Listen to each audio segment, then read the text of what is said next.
नागेन्द्रहाराय त्रिलोचनाय भस्माङ्गरागाय महेश्वराय नित्याय शुद्धाय दिगम्बराय तस्मै नकाराय नमः शिवाय तस्मै नकाराय नमः शिवाय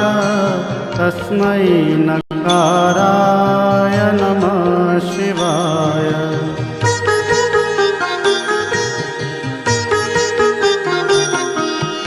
मंदाकिनी सलिलचंदन चर्चिताय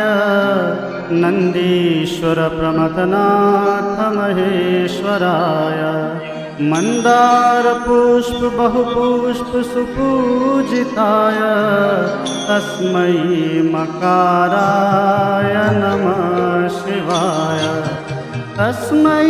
मकाराय नमः शिवाय तस्मै मकाराय नमः शिवाय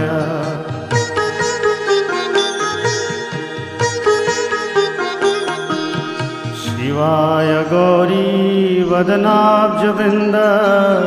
सूर्याय दक्षाध्वरनाशकाय श्रीनीलकण्ठाय वृषध्वजाय तस्मै शिकाराय नमः शिवाय तस्मै शिकाराय नमः शिवाय तस्मै शिकाराय नमः शिवाय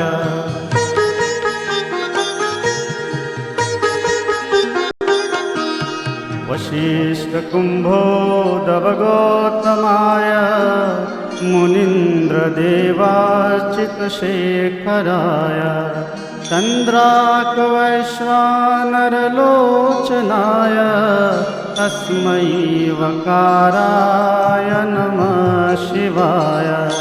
तस्मै वकाराय नमः शिवाय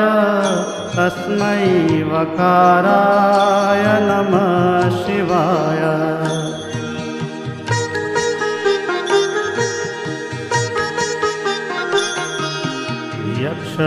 यक्षस्वरूपाय जटाधराय पिनाकहस्ताय सनातनाय दिव्याय देवाय दिगम्बराय तस्मै यकाराय नमः शिवाय तस्मै यकाराय नमः शिवाय तस्मै यकाराय नमः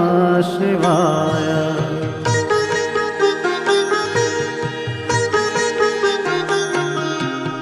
पंचाक्षरमिदं पुण्यं य पठेत् शिवसन्निधौ शिवलोकमवाप्नोति शिवेन सह मोदते।